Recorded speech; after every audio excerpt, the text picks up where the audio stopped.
Hello and welcome to this live stream event in the Coronavirus Live Discussions series. May I encourage you first to invite your friends to watch this program with you, or maybe afterwards, the program will be available online for later watching as well. But if you're watching now, you might like to invite your friends to, if you're on Facebook, set up a watch party with your friends so that you can all watch this program together. May I also invite you to like coronavirus live discussions on the YouTube channel as well as on the Facebook channel.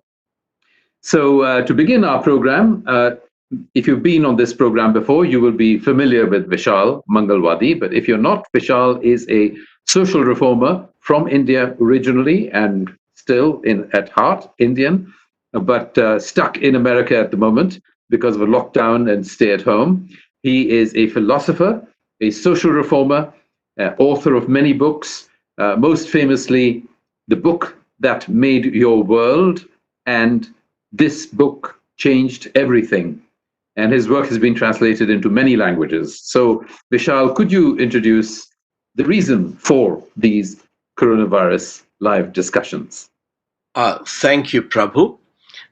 In the previous weeks, we have mentioned that while many Christians look at coronavirus, or at least looked at it 2 months ago, through the lenses of different conspiracy theories, we believed that God's desire for us is to seek wisdom.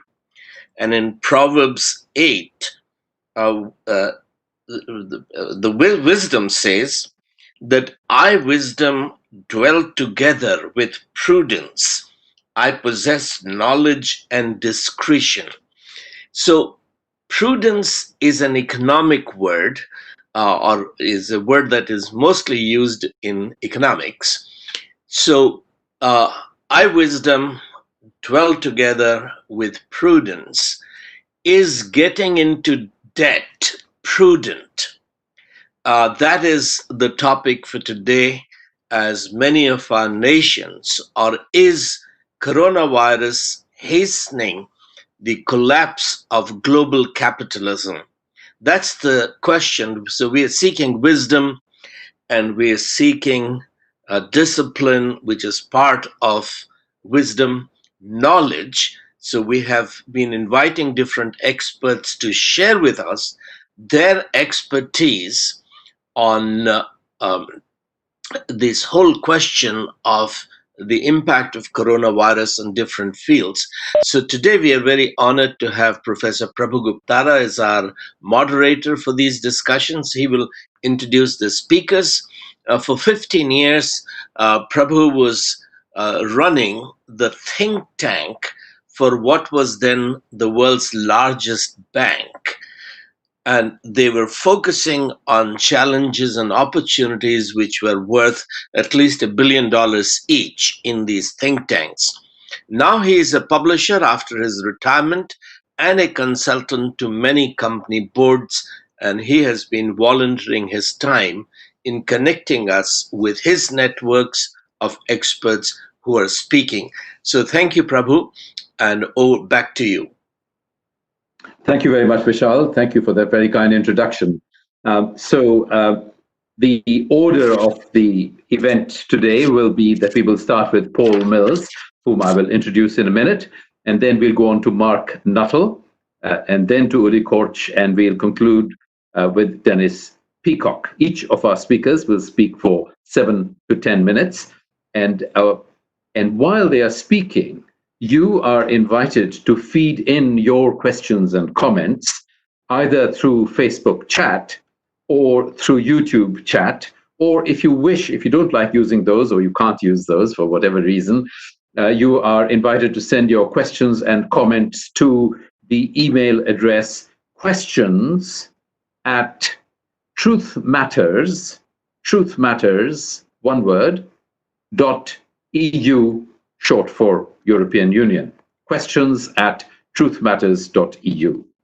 After the presentations, the interaction between us will be based on questions that I will put, as well as questions that I'll pick up from those that you will have sent in and comments that you will have sent in. So may I invite Paul to get ready to do his presentation. Paul is a writer and a speaker and an elder. That is, he has leadership responsibilities in a group of people who commit themselves to learning to have their characters transformed by Jesus the Lord. He's written a number of Cambridge papers, including a biblical approach to globalization.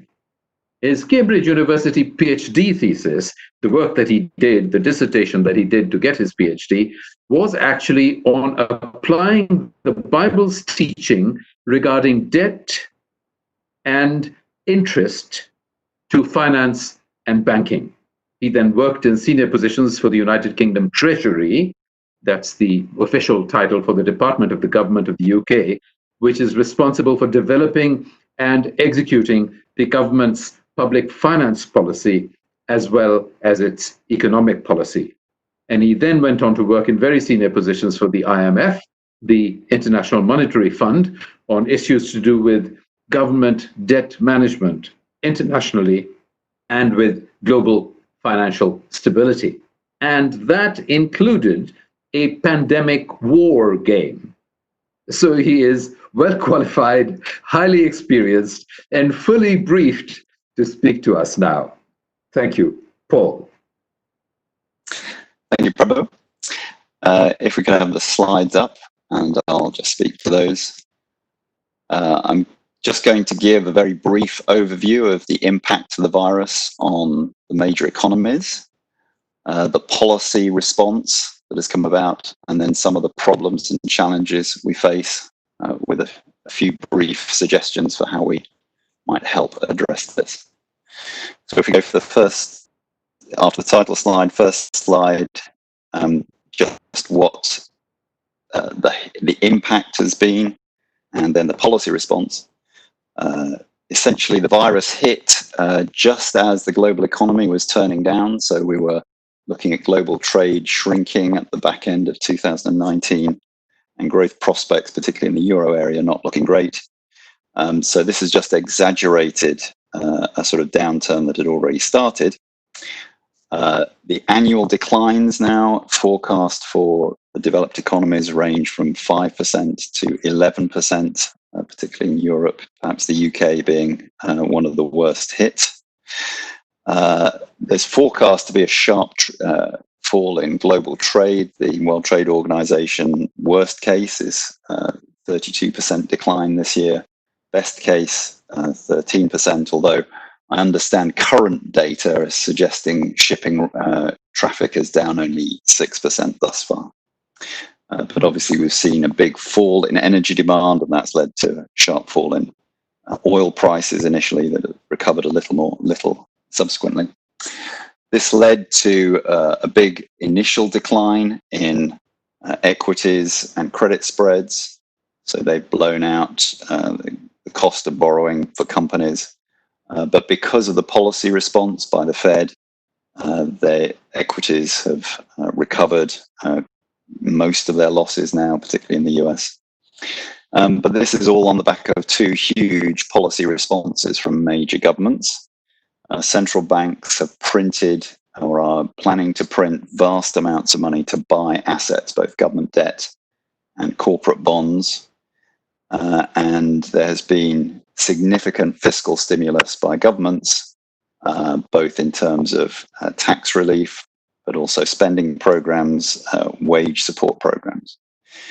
So if we just go into the next slide, we've got just the forecasts of how much GDP will fall in this year relative to the last. These are OECD forecasts, so ranging from the UK over 11% decline this year to China and India around 3 or 4%. The next slide shows the vast amount of quantitative easing, central bank asset purchases that are in motion as we speak compared to what has been done over the last years. I mean, effectively, the Fed has signaled its balance sheet is unconstrained in terms of the amount of assets it's willing to purchase to support asset prices. That's both equities, bond prices, and bond spreads. So the major unprecedented thing the Fed is now doing is to buy corporate bonds directly. That's also been matched by various fiscal responses. Germany is perhaps the biggest in terms of liquidity guarantees and deferrals of tax. The US is probably the biggest relative to its economy in terms of fiscal injection. So what you're likely to see is the US fiscal deficit is going to be about 15% of GDP this year. That's a vast proportion of US government taxes, for instance. So government will borrow more than it taxes in the US this year. Moving on to the next slide, just put this in context. As I said, this came at a time when the global economy was weakening, but also it has exacerbated what was already there, which was effectively the start of a new Cold War between China and the US and their respective blocks of influence. The likelihood is that supply chains, particularly from Western developed economies through China, are going to be diverted to some degree and shortened, partly because the virus has shown the vulnerability of long and correlated supply chains. We've seen a sharp fall in energy prices, and that's going to mean fiscal stress, particularly for energy producers and some other commodity producers. And then we're going to see very sector-specific disruption in various parts of economies that are very vulnerable to what's going to change in the post-virus economy. So particularly, obviously, you're seeing a big slump in aviation and tourism. I think there's going to be quite a big switch away from tertiary education or willingness to pay a large amounts for courses to be physically located in a particular university. And so I think there could well be a decline in tertiary education demand or pricing for that. And commercial property, particularly in the UK, both retail and office space are likely going to have to be converted into residential housing. And so that's going to be disrupted.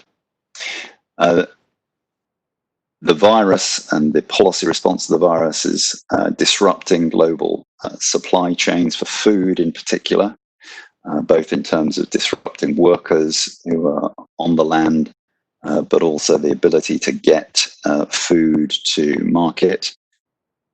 But this is also coming on the back of three other major effects on global food supply. So particularly, we've got concerns about swine flu that led to a quarter of all pigs in the world being slaughtered.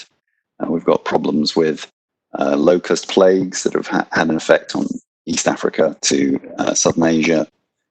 But also we've got effects on harvest coming through what's called the solar minimum, the fact that we've got very low sunspot activity and therefore parts of the globe are cooling quite rapidly as a result of that. So we're seeing record low temperatures, for instance, in Canada in June. I think we had snow in Scotland in June for the first time for a very long time. Next slide would be just a few reform suggestions for how to try and get out of this. And we'll no doubt talk a lot about this later. I think the big policy problem we've had is that we just haven't taken into account the cost of the lockdowns that we've been forcing on global economies. There seems to have been no economists or social scientists in the room when these decisions have been made in terms of not just economic costs, but the lives lost through postponed hospital appointments, suicides, and so on. Then, in order to address excess corporate debt, we've got to try and find some way of having a speeded up corporate bankruptcy process, maybe even a personal bankruptcy process, so that you can go through bankruptcy processes and not emerge heavily indebted at the other side. The problem is that we've effectively got too many zombie corporations, particularly in the US, that are still existing because of very low interest rates, very easy monetary conditions. So it's now estimated that maybe a fifth of all companies in the US are uncompetitive, cannot break even, are only being kept alive by cheap money. And so we've held up the process of moving resources to more productive companies, more productive startups. We've got to try and find a way of deleveraging financial systems across the piece, encourage more equity finance rather than debt. We've got to take away the tax break to corporate debt. There is no economic rationale for that.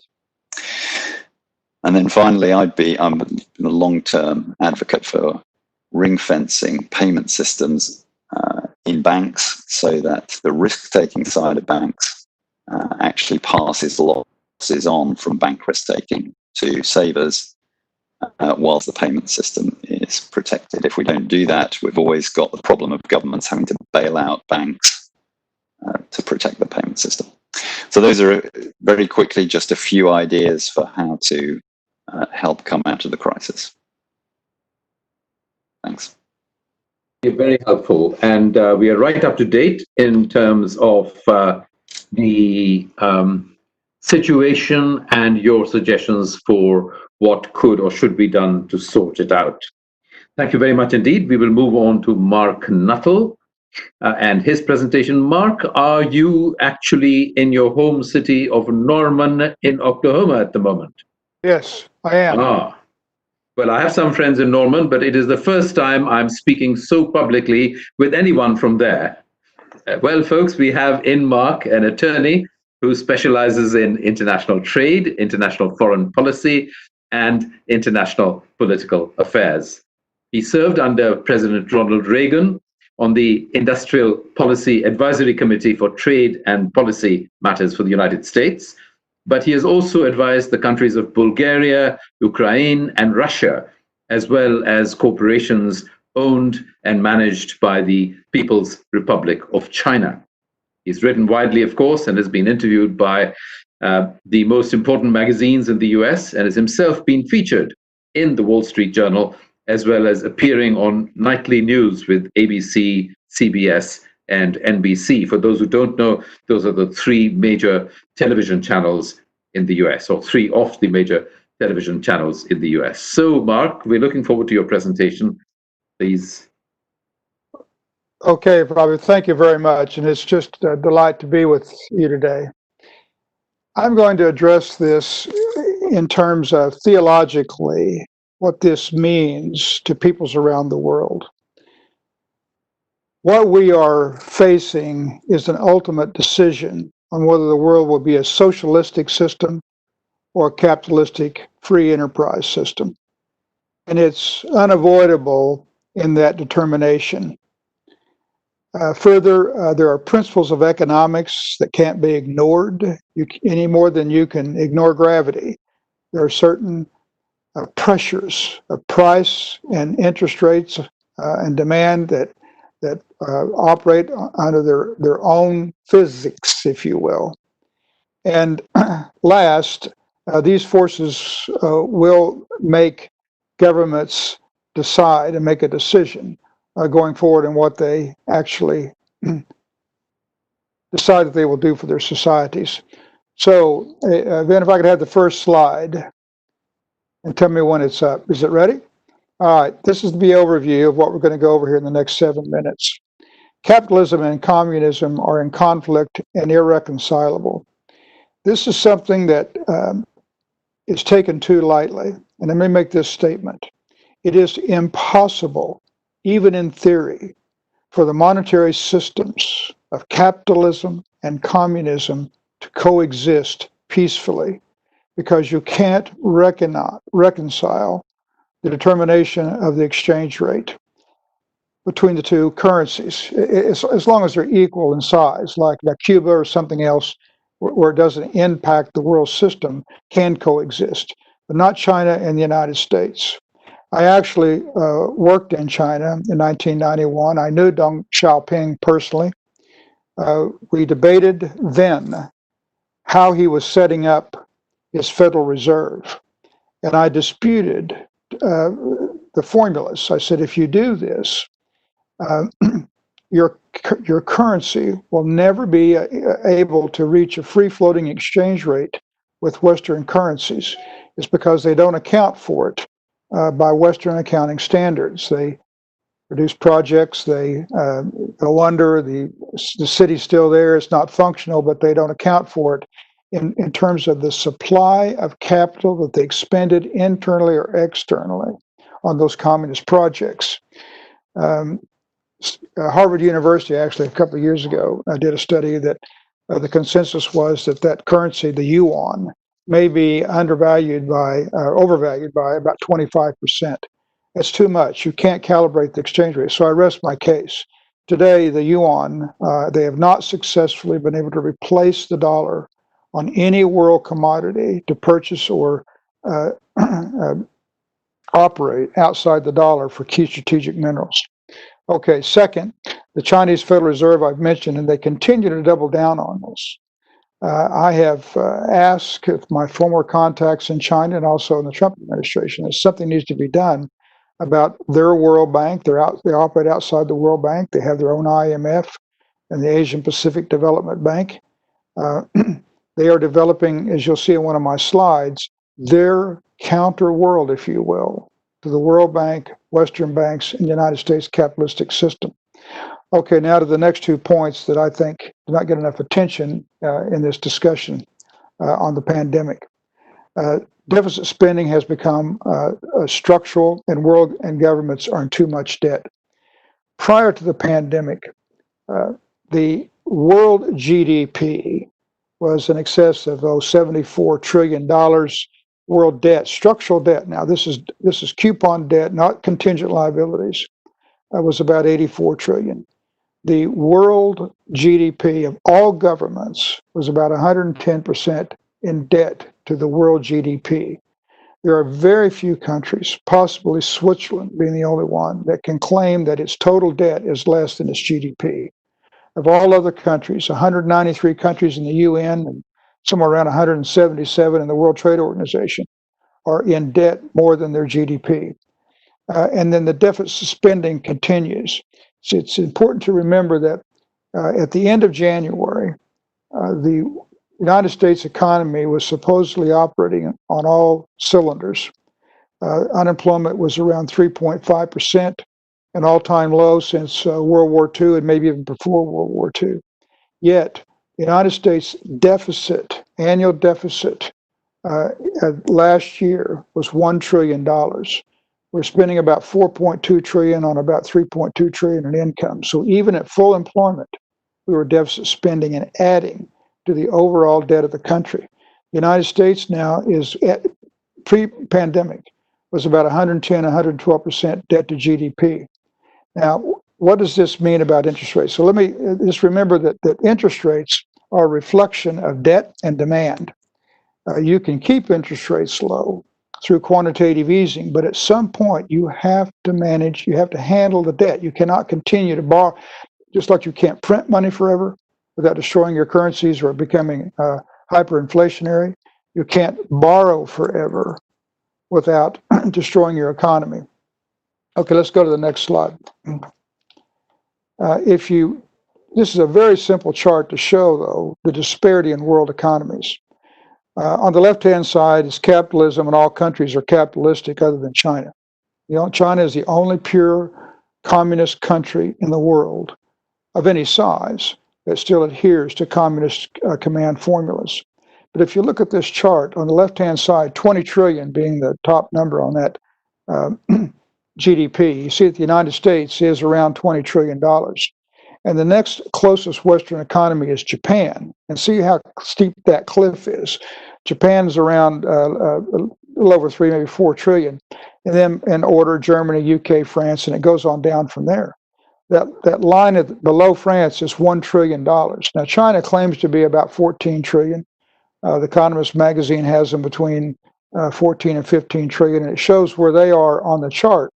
But in competition with the United States, they don't compete on price. They don't compete on really productivity. They are implementing a massive mercantilism program of going into particularly developing countries, offering to develop their infrastructure or pay for a deep water port or rail or highways or airports. They pay for it themselves in yuan using a lot of their labor, which is again inside their closed system. But they don't. This isn't foreign aid. That country is responsible to pay them back in dollars. And in fact, it's a way to wash yuans into the system. You go take your yuans with your labor and your materials, build an airport, and then they have to pay you back in dollars. And if you don't, they can foreclose on those assets. And today, China is foreclosing on physical hard assets in Africa, in countries that can't pay them back in dollars.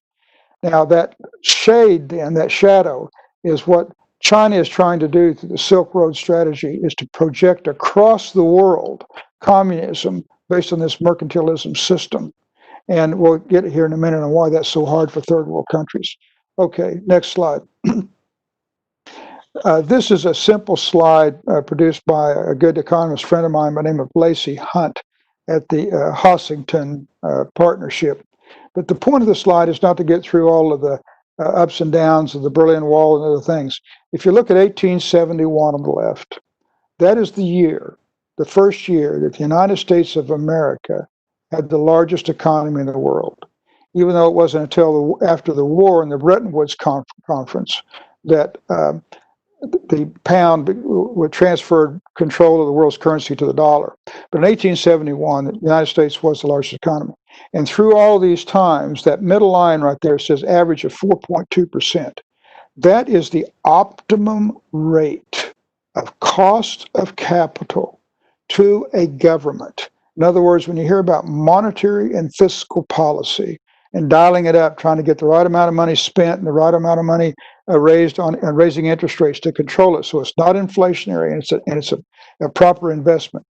The cost of capital to a government historically at the optimal level is 4.2%. Well, today it's almost zero. And so to keep in mind on interest rates, you can lower interest rates to increase economic activity. But at some point, you've got to get it back up around 4.2% to support the bond markets, the banks, retirement funds, and all the other things that are important in the world.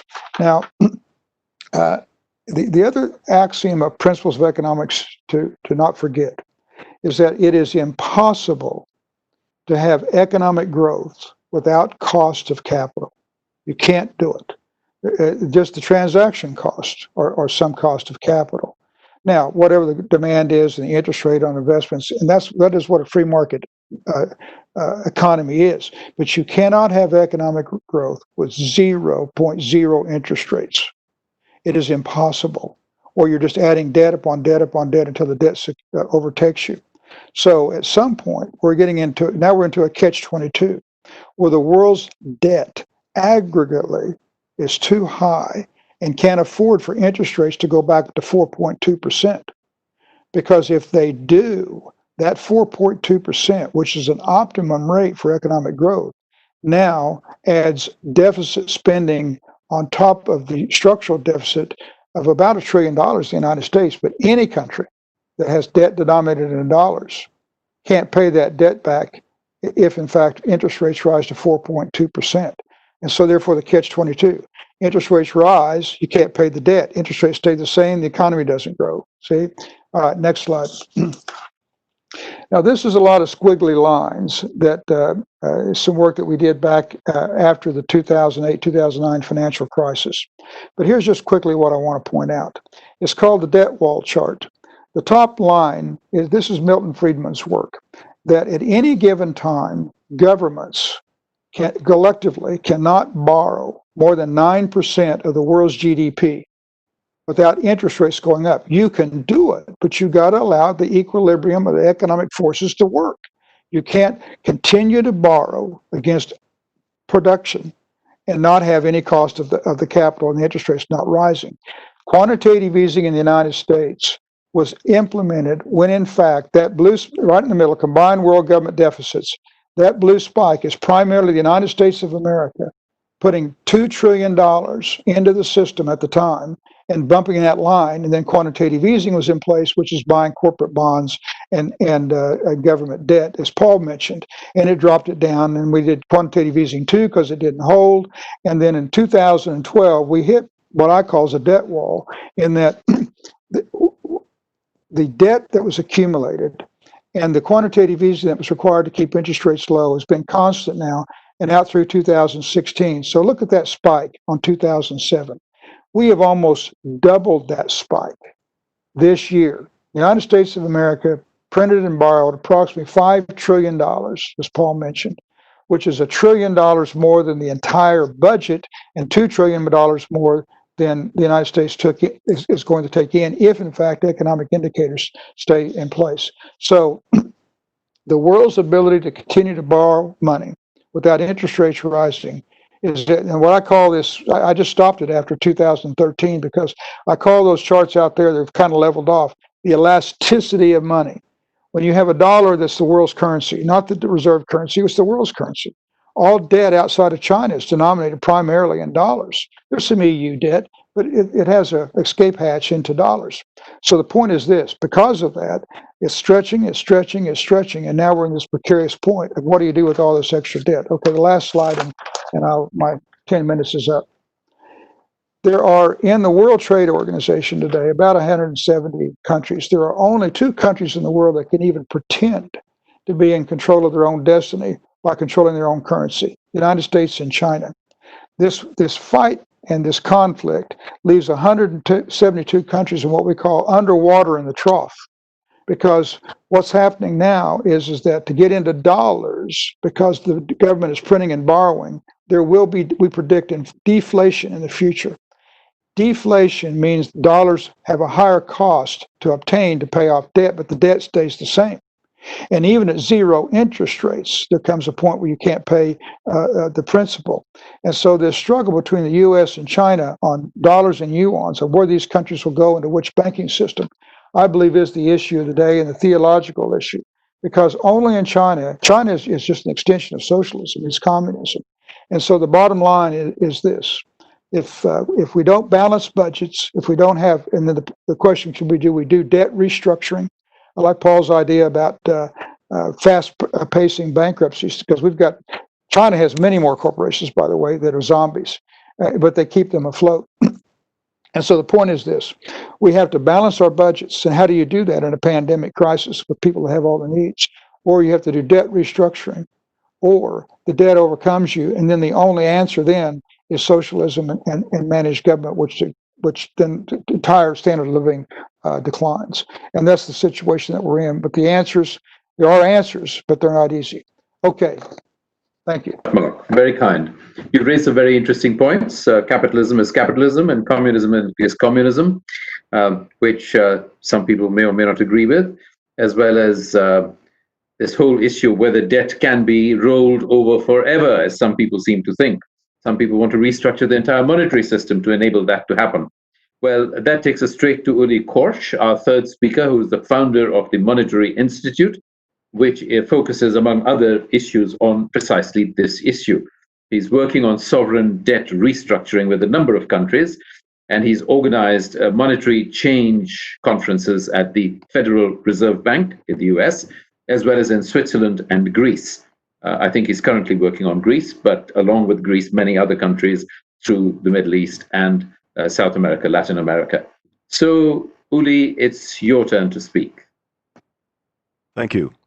Thank you for those of you joining us. Can we go to slide number 1, please?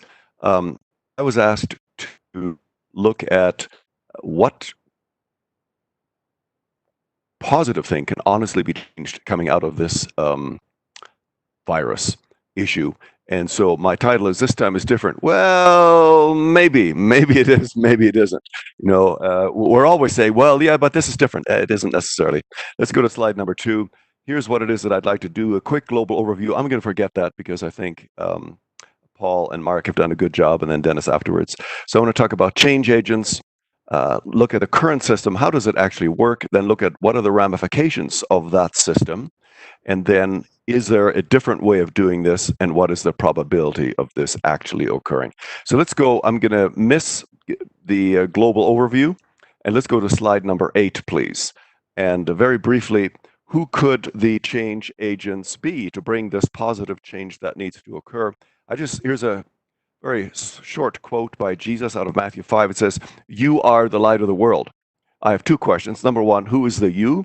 So this is what we call a Sermon on the Mount. There's a whole bunch of nobodies or anybody's. These are people who had time. These were not the people who were running the culture or the society. So the you is us, all of us.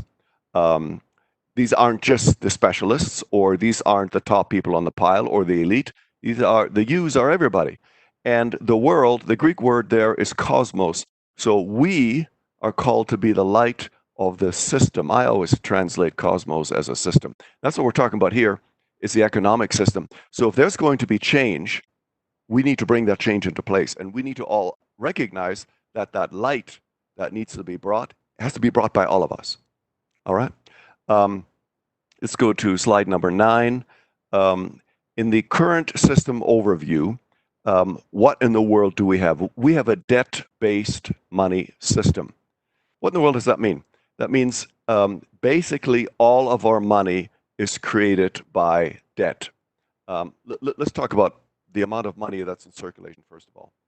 If you look at GDP, so that is the production of all of our goods and services, as they increase, if we are to have neither inflation nor deflation, the amount of money needs to increase in step at the same rate. That's very important. So there's more money in circulation today than there was last year. Otherwise, we would have either inflation or deflation if those things were out of place. There's also the issue of velocity, is part of what I said I'm not going to deal with. Gets a little more complicated, all right? Then I want to talk briefly about banking, and I don't know if we'll get to monetary control. So back to money creation. Most people seem to think that it's a central bank that, quote, prints money, and that's the money that we have. That actually isn't true. The way it works is when you go to a bank to borrow money, that is, the bank does not intermediate the funds. The bank does not take prior deposits and lend them out to you. That is illegal. They're not allowed to do that. Instead, you sign a contract with the bank, which is an asset to the bank, and the bank creates a deposit, we call it deposit creation, into your account. Where does that money come from? Nowhere. It comes absolutely nowhere. The bank is allowed to create it in the double entry bookkeeping system that we use. Now, what gets really crazy, if you think about it, so let's say you have a car loan or a house loan, which most of us do. Every time you make a principal payment, by the way, it's the same with credit cards, you are actually destroying money. Did you know you are burning money? You're destroying money. All right. So the amount of debt has to constantly increase for us to have the money in circulation that we need. Now, debt is a huge problem. I want to get into debt because Marc and Paul have both mentioned that already. It's one of the biggest problems we have in the world today. So let's just go to the next slide, which is number 10. If you think I'm crazy, so here's a direct quote by Thomas Jordan, the chairman of the central bank in Switzerland, which says, "Lending by an individual bank increases deposits." So what happens is loans create deposits, not deposits loans. Okay, maybe you still don't believe me. Let's go to slide number 11. Here's the Bank of England saying, guess what? Money creation in the modern system, in the modern economy, I'm sorry, because most of us don't tend to believe how this actually works. So I just give you 2 quotes in case you think I'm a little crazy. All right, let's go to slide number 12. Okay, in this debt-based money system, as I just said, loans are created first, which create deposits. And then there's this thing called reserves. Those are really weird animals. we live in a fractional reserve banking system, right? What does that mean? That means that the amount of the money that you think the bank has, it actually only has a fraction of that. That's why we call it a fractional reserve banking system. That's why we have runs on the bank. What a run means is, so I make a deposit of $100, 100 euros, 100 yen, whatever pesos, whatever currency that you work in, and you think that's your money. You should actually read the contract, your deposit contract with your bank. The moment you make that deposit, it is not legally your money anymore. It has been converted into an IOU, whereby the bank says, okay, you've given us $100. We promise to give it back when you want it. But it's not the same as saying it's your money. It's not your money anymore. It is now the bank's money backed by a promise. But you know what? The banks can't keep those promises. That's why, you remember, Paul said we have to constantly bail banks out, because banks don't actually have the money that we think they have. How much do they have? Depends on the country. Somewhere between 1% and 5%. Legally, like here in the US, for instance, the reserve requirements are 10%. But that's only certain kind of assets. There's all sorts of different ways of getting around that. Okay, and so through all sorts of wonderful internal manipulation, we can drive that way down from a percentage perspective. So how much of the $100 does the bank actually have that you deposited? Not very much. All right. Let's go to slide number 13. And so this is the issue of reserves. Banks do not lend reserves out. Reserves are held. It's a completely separate circuit. Let's go to slide number 14, which shows that to you. There's the money that circulates, that's on the far right, that for customers and corporations. Then there are the reserves circulate within banks in order to stabilize the system. So if I draw a check and give it to you, and you deposit that check in a different bank, the banks have to have a way of accounting with that difference. That's what reserves are used for. All right, you guys, that's a university course in 3 minutes. Okay, I can give you all sorts of background for that, but that we don't have the time. What are the implications of that? The ramifications. Let's go to slide number 15. Okay, so I've divided this into direct effects and indirect effects. We must have an ever-increasing debt. Much as we hate debt, we have to have the debt. Okay, as Marc already said, we can't live with it, we can't live without it. Totally true. There are ways of solving that. This is unsustainable. Let me give you a very difficult quote. What is unsustainable will stop. Okay, this will stop. This will not continue. Okay, we have an increasing inequality. As the central bank, for instance, QE, what Marc talked about extensively, actually increases the reserves. And the biggest source of inequality here in the United States is the Federal Reserve Bank. I had a public argument with a member of the Fed at a public panel a number of years ago when they first started QE. And I said, you are the biggest source of social inequality in this whole country. And the person, of course, he didn't want to agree to that. He goes, blah, blah, blah, blah, blah. And finally, after the whole session was over, I went up and talked to him afterwards, and he said, you're absolutely right. You're absolutely right. But he refused to say it publicly, but he said it to me privately. All right.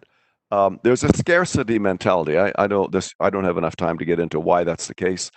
We have political polarization, as through the actual system, the people, not only the top 1%, the top 1/10 of 1%, make an inordinate amount of money through the system. If everybody does everything right, it's the system itself that is the source of a lot of these problems.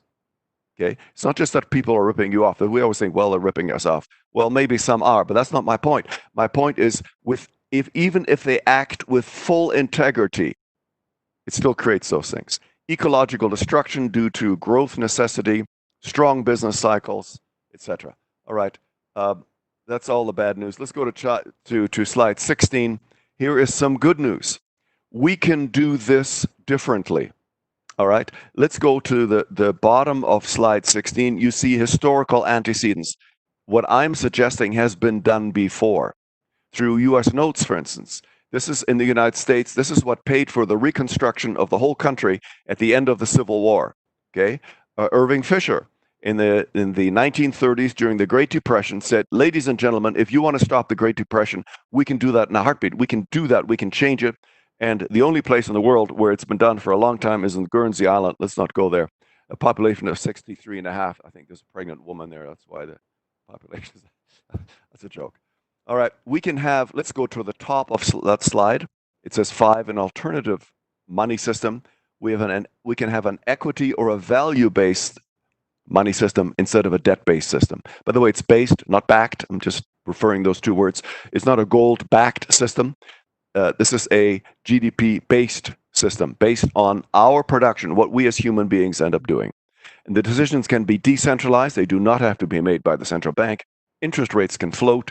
Change can be incremental. This doesn't have to be done overnight. There are ways of step-by-step moving in this direction, okay? This eliminates pretty well all of the negative effects I just gave you. All right, finally, slide number 17. What is the probability of this actually happening? And I use the picture of the butterfly. We start with a caterpillar, then it builds a cocoon around itself, a chrysalis. It turns into total liquid, and out comes a butterfly. So are we in that chrysalis? That's a good question. Here's a quote by the former chief economist of the Bank for International Settlements who says, unfortunately, the last sentence, unfortunately, there's little political appetite for these kind of changes.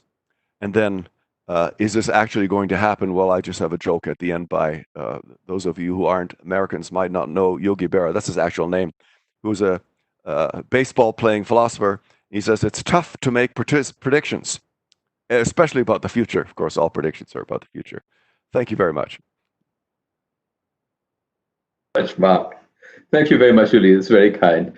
You followed Mark in terms of giving us some very interesting, controversial statements we can all discuss. But we should go on to Dennis Peacock, who's also a controversial person. He started as a student, as it were, in Berkeley in the 60s, became an economist for the labor union in California, a Marxist, a member of the Socialist Workers' Party, a bit difficult to get further left than that, who met Jesus the Lord and became a rather different kind of economist. He's the author of 4 books, and you may wish to read some of them. We'll make sure that they're on the resource list following this live stream broadcast. Dennis, we're looking forward to your comments. It's your turn. Well, it's a privilege and a joy to be here with you. I have the wonderful opportunity of a lot of conversation with both Marc and Ollie, and I'm sitting here highly amused once again. Do we have any idea how far away from the general conversation that is going on out there in the world, speaking about what we're speaking? We're in a very, very interesting situation, painful, the whole issue of racism and where all that's going.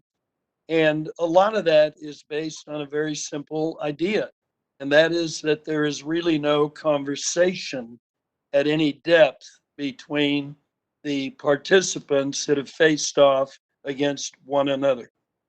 I have been in the interesting position of studying with Sheldon Wolin there at Berkeley, who is generally considered one of the great political theorists of the 20th century, and being surrounded by the revolution and being in the center of it, studying it, approaching it as my parents would have agreed from the Republican conservative point of view, an injured athlete that gets interested in social justice and intellectually awakens in Berkeley in those years and begins to deal with the depth of social thinking only to discover that the gap between people like us in this conversation and the average people, or even the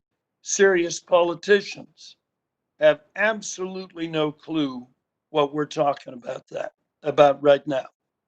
This has been a wonderful introduction. It's been exciting for me to see the blend of it.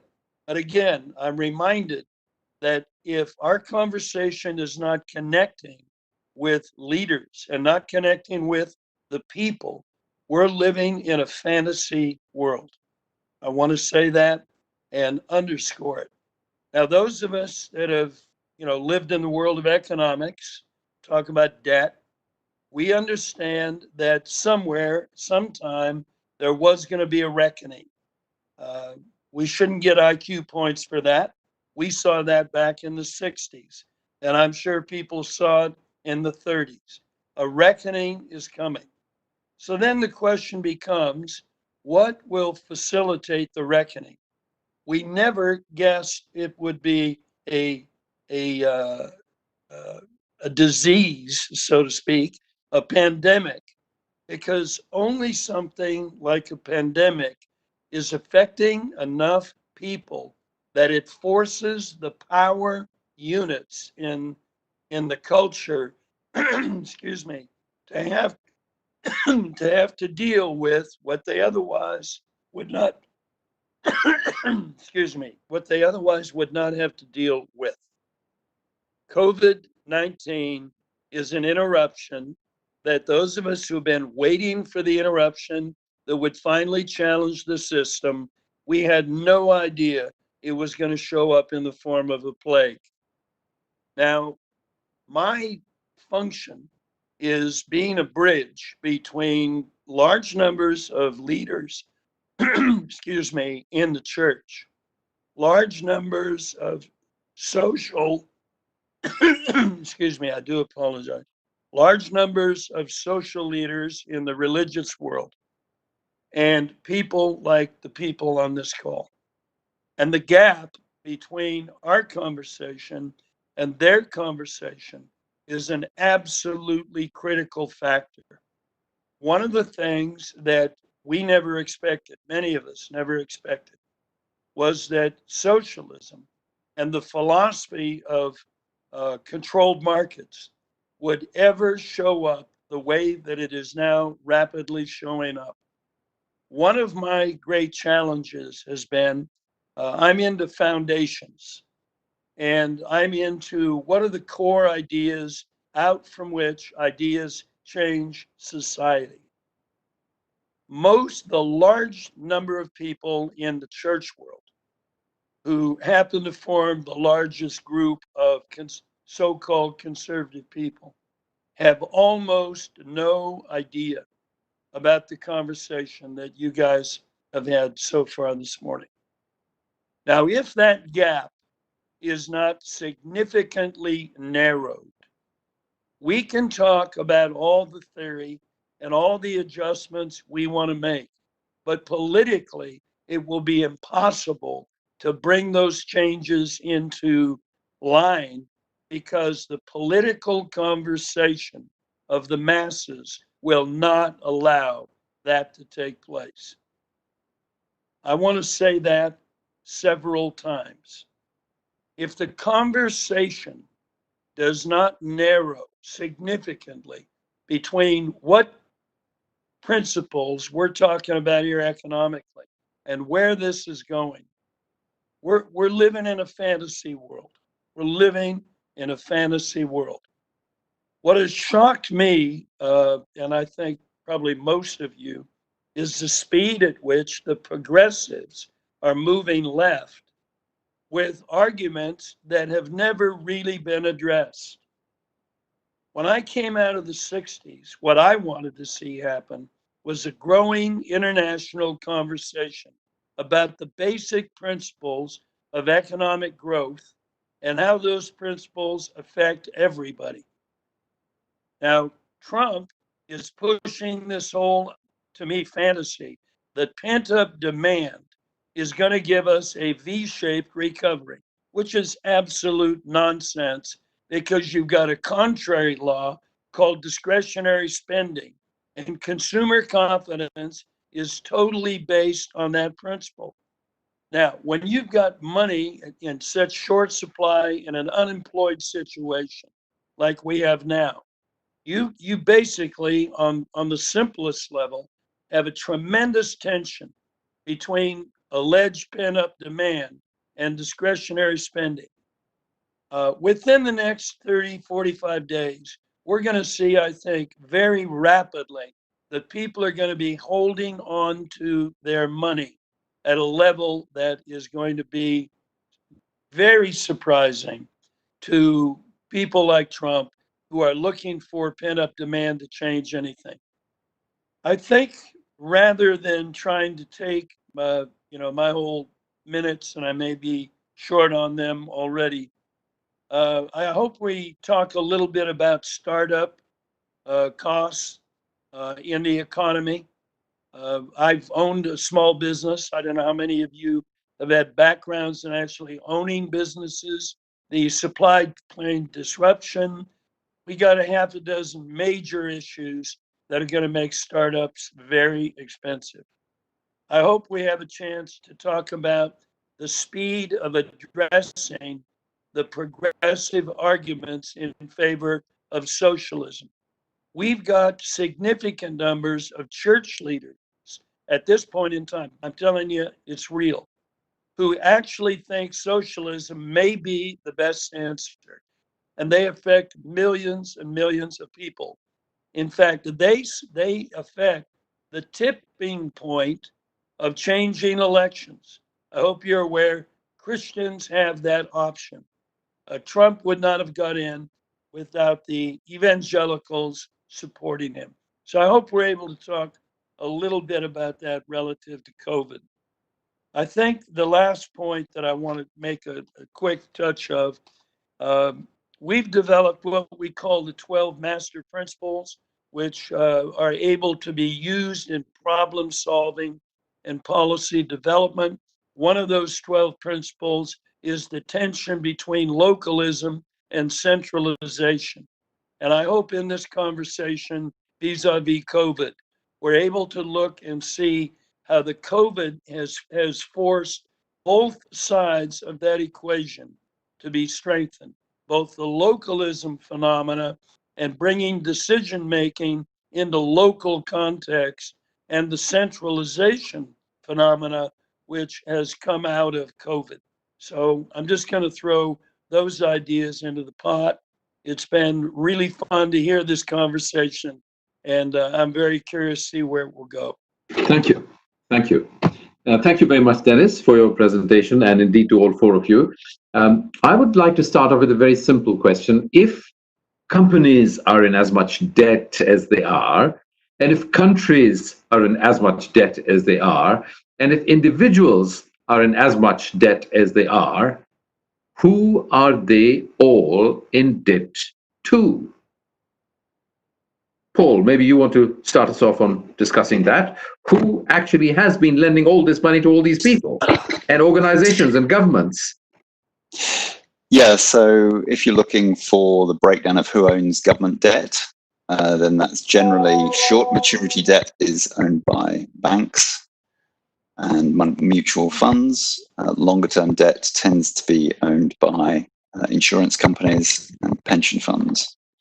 Then on top of that, you've got a layer of central banks owning each other countries' debt. So as part of foreign currency reserve management, the central bank will own the debt of other countries, and that's one of the main foreign currency reserves. In the US, central banks will also own the mortgage-backed securities of Fannie and Freddie as foreign currency reserves. So essentially, government debt is certainly the domestic currency. Foreign government debt is owned by domestic savers plus sort of foreign currency managers. It's worth noting that we seem to be moving, or certainly the US seems to be moving towards a World War II type financing of the government. So the Fed just relaxed basically every balance sheet constraint that a bank has to own US treasuries. So effectively, if as the Fed probably tapers some of its purchases of US treasuries, US banks will take up some of that burden. And in the Second World War, banks owned half the government debt. So, but the banks are themselves in debt anyway, and the people are in debt, and the insurance companies may own the debt, may own these debts, but of course, the whole thing seems to be a circle within a circle within a circle within a circle. So obviously everyone's debt is somebody else's asset. Right. So you've got to work out, when we say, oh, lots of institutions, lots of balance sheets are in debt, that's reflected in other balance sheets that have assets. Now, the question then is how is the problem? Well, it becomes a problem for various reasons, partly because debt is fixed in nominal terms and currency terms. And so therefore it's hard. It's not like equity. Equity acts as a cushion, acts as a risky things happen, bad things happen, equities go down. When things happen, they go up. Debts are rigid. If you've got to go, a company has to go into bankruptcy to get rid of its debts if it's not going to repay them. So the problem with a highly leveraged, highly indebted society is that it's becoming more, its balance sheet is becoming more and more rigid. It's not got cushions, it's not got buffers. And so therefore it becomes much more vulnerable. And you have to start restructuring debt if you're going to get it down, or you've got to inflate it away. Restructuring debt is very messy because it means bankruptcies. It gets most messy when it means bank bankruptcies, because that's then when the payment system becomes in danger. So it seems from what you're saying that the mess that we have around the world has been created by capitalism.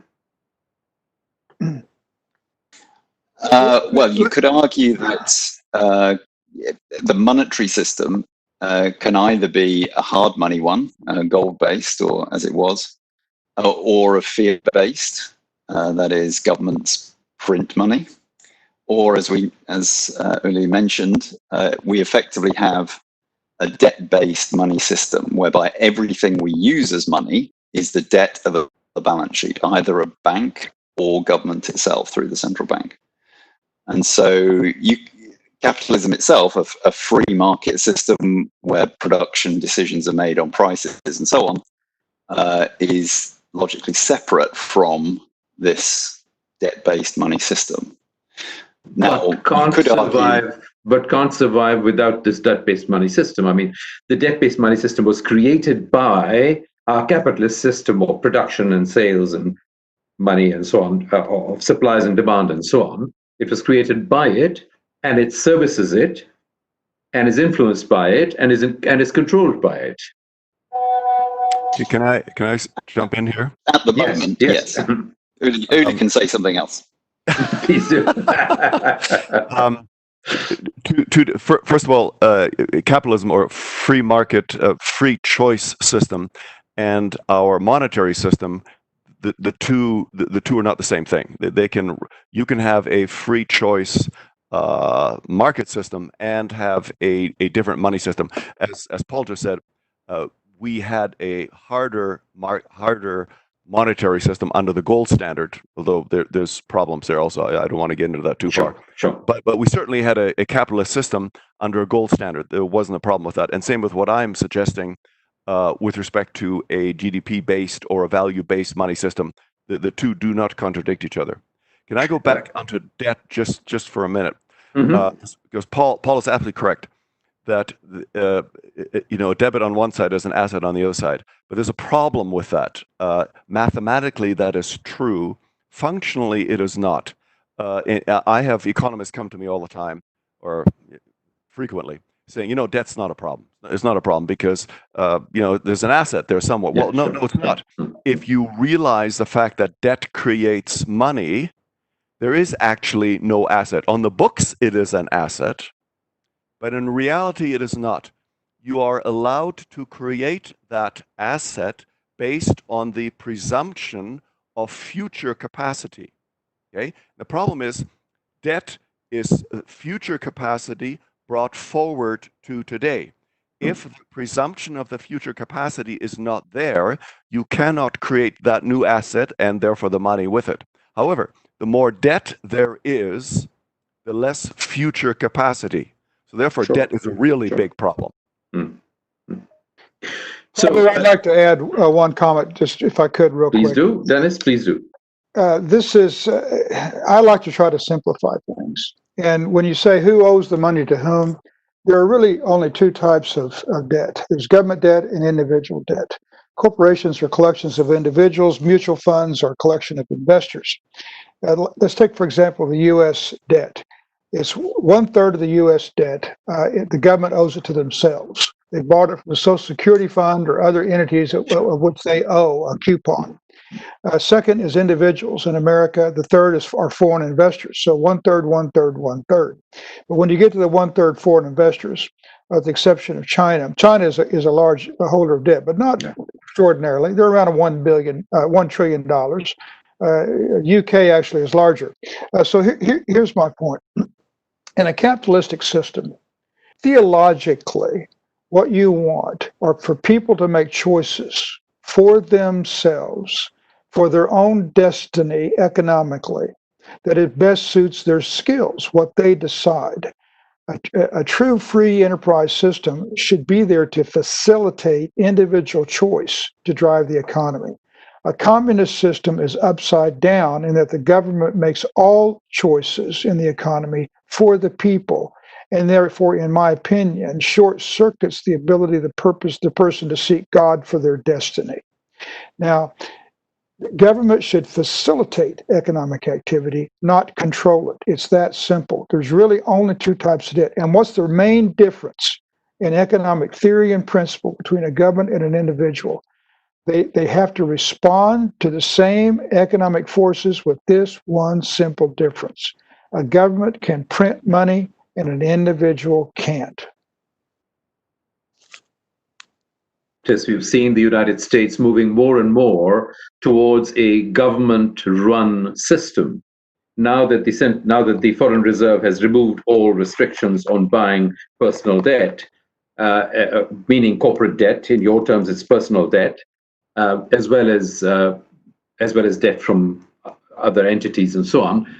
Have we not moved to a situation where the government actually will control everything?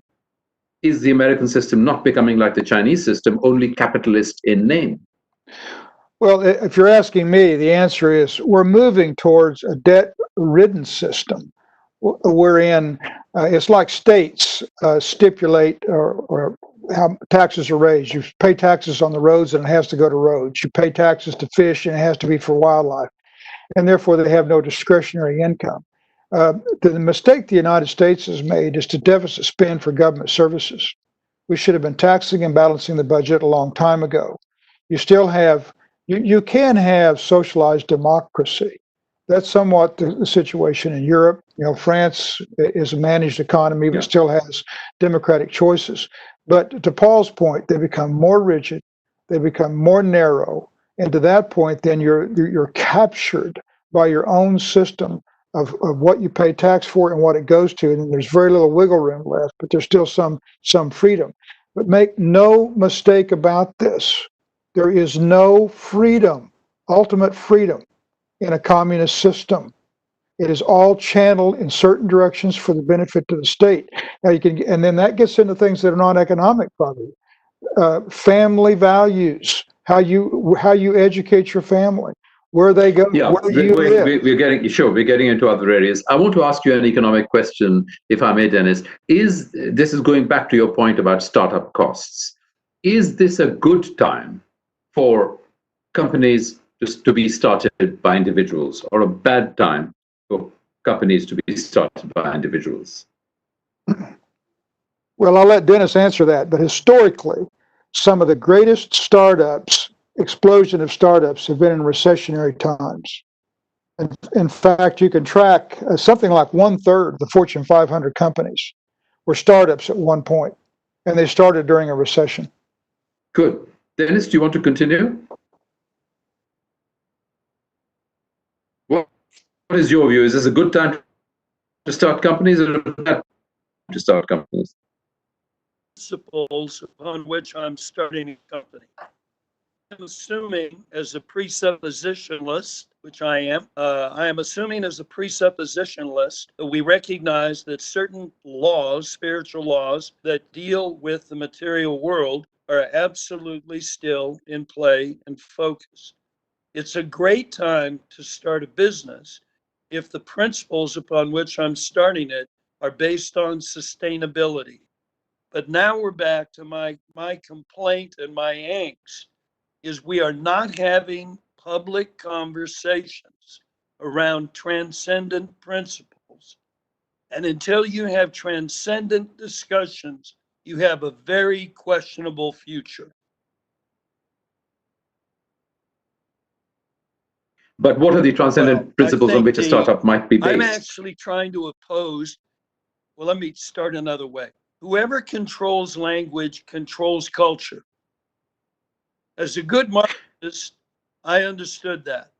And for the last 55 years, I've watched the language being controlled by the left because they understand what everybody else doesn't really understand. So what is that? Sorry, what is that to do with the question, Dennis, which is, what are the transcendent principles on which a startup might be based? Recognizing that I'm going to have to balance debt. I'm going to have to manage the presumption of what I can produce in the future with the current assets that I have available to me now. Several of you have raised the but that's not the principle. That's not the principle on which the most successful companies in the world have been over the last few years. If you look at all the IT companies whose valuation is incredibly high on the basis of earnings that are zero and foreseeably zero for any number of years ahead of time, they have been successful in spite of violating what you call transcendent principles. Yes, and I'm going to come back to that old statement in the short run. When we talk about economics, you guys are all economists, we have to look at how long can you continue to change and alter the system in order to keep something manageable that ultimately cannot be kept manageable. Let's take a different question then, and that is, what is likely to happen in housing markets when property prices up till now have continued to rise and rise and rise, and less people have been able to get on the housing ladder, with younger people having to move back into parents' houses? And of course, this situation is going to get compounded even if housing prices do not continue to rise because of unemployment as a result of the economic consequence of COVID, which means when furloughing comes to an end and many more people are kicked out of their jobs, many more people move back into living with their parents if they've got two parents to live with. So how do you foresee all this moving ahead? Anyone of the panel, and what solutions are there for all this going forward?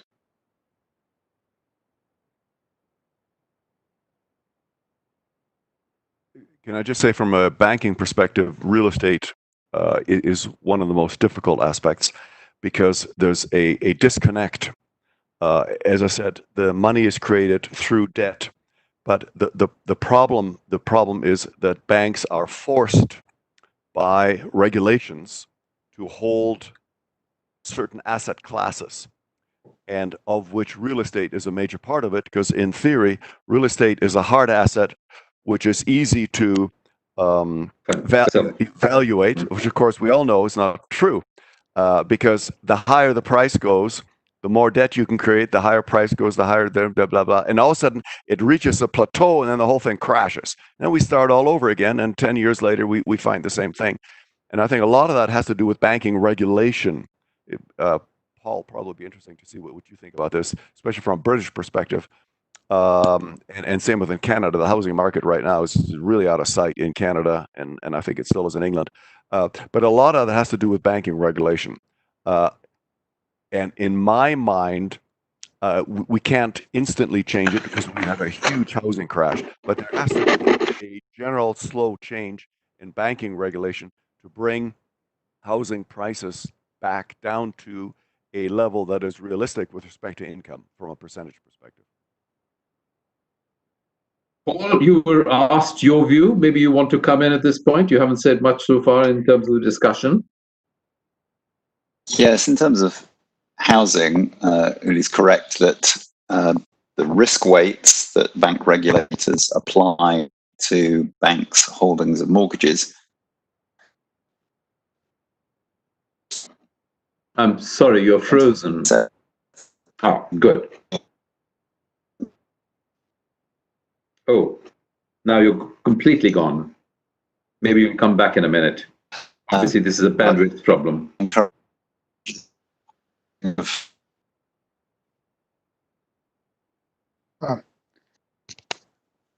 We've got a bandwidth problem, I think, and Paul is not audible or visible right now. He's speaking, but we can't hear him. Okay, maybe he's coming back. Nope. Not it. Ah. Paul, we didn't hear most of what you said. Would you like to start again? Sorry. Can you hear me? Yes, now. Oh, no, you're gone again. Sorry, you're gone again.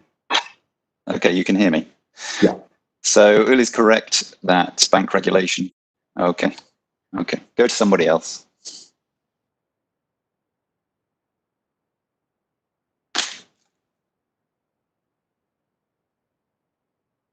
I'm sorry, I don't have anybody else speaking, and I don't have Paul speaking. So let me move on to a different question.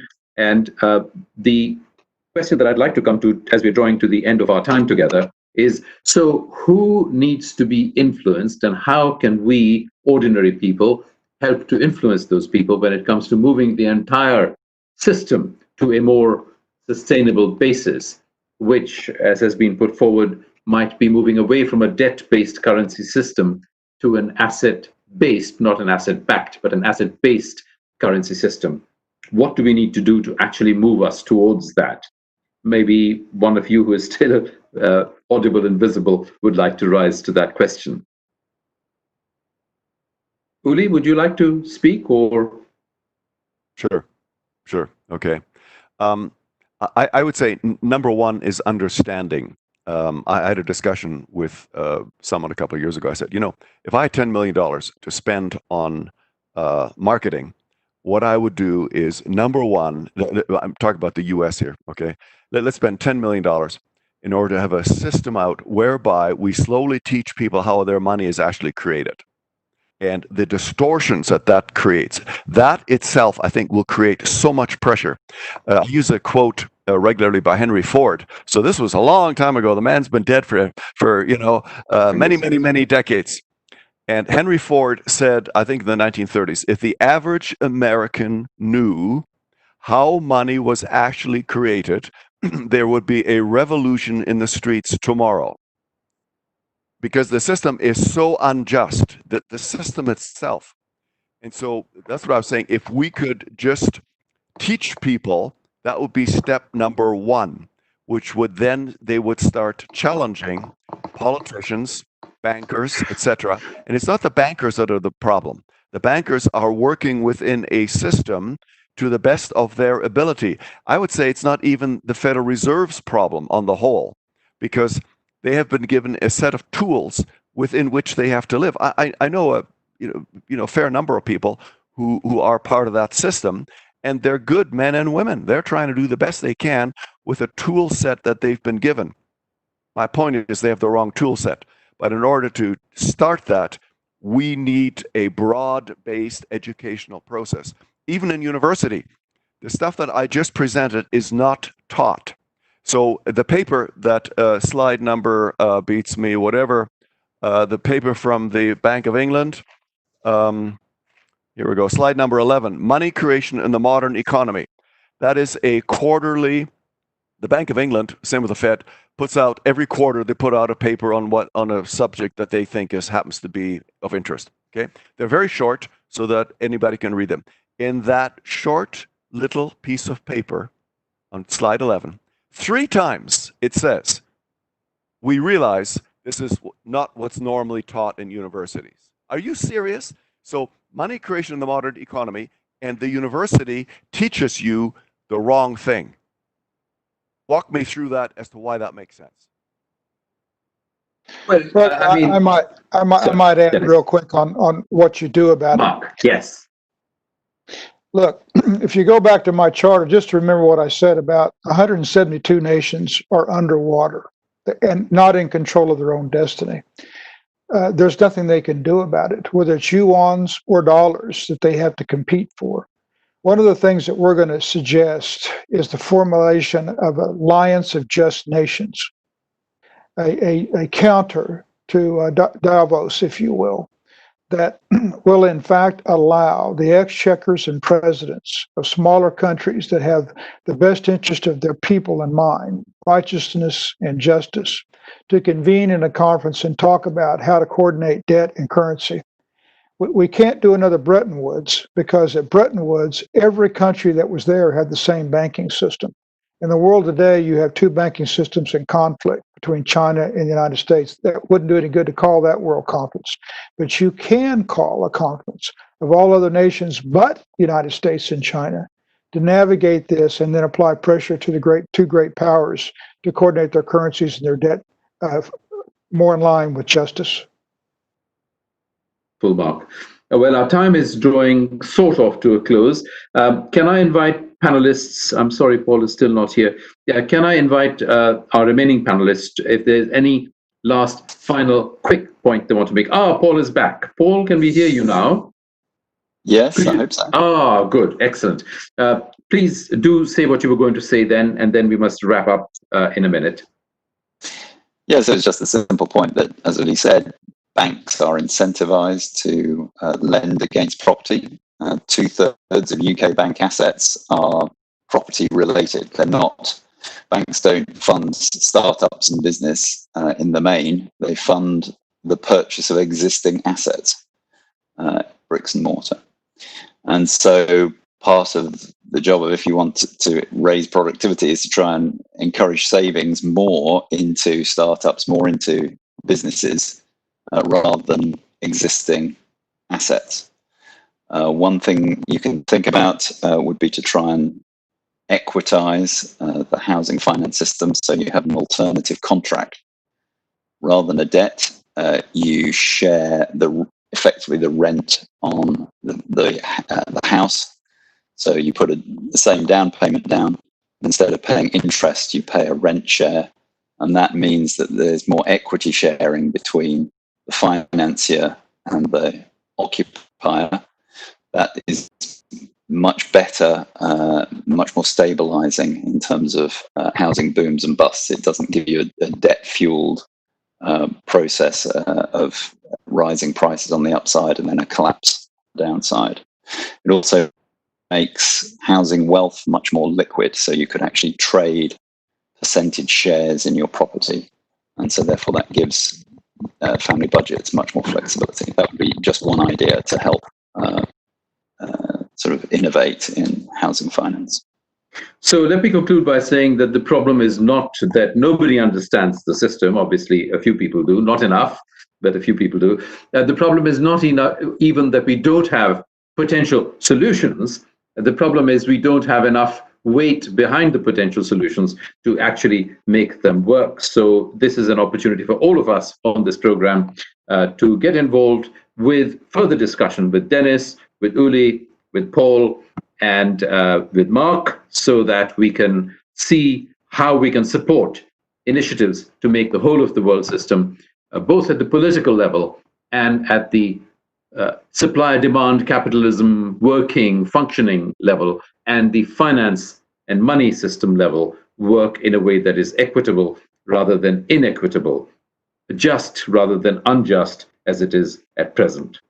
So may I thank all our 4 speakers for speaking today, and I'm sure that our conversations will continue, not just the 4 or 5 of us, but others as well who've been listening in, and others who will listen in to the program in future after the program is up.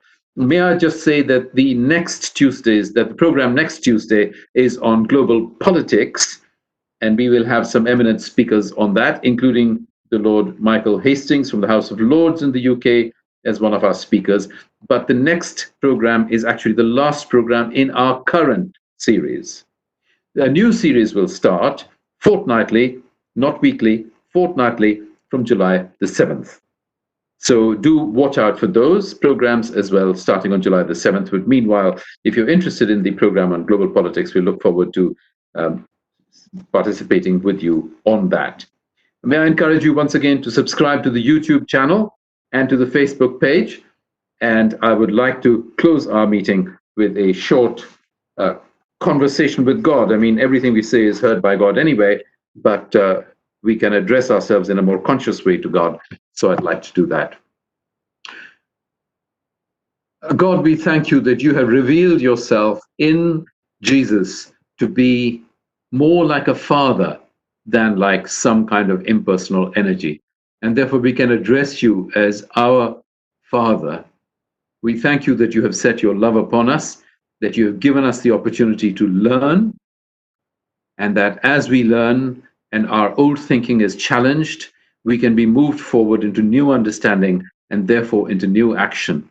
I pray, Father, for each of us on the panel and in the discussion on screen, as well as everybody who has listened today and everybody who will listen, that you will continue to motivate us to learn more and therefore to be able to think your thoughts after you better than we do at present. And as a result of thinking your thoughts after you, to be motivated to do what you want us to do, to make this world a much better place than it is at present. We dare to ask all these things from you, Abba, Father, because you have set your love upon us and covered all our inadequacies and faults and mistakes and sins by the self-sacrifice of Jesus, in whose name we pray. Amen. Amen. Thank you, everybody. Thank you for participating. Whichever way you participated, we look forward to perhaps being with you next week. Goodbye for now. Bye-bye.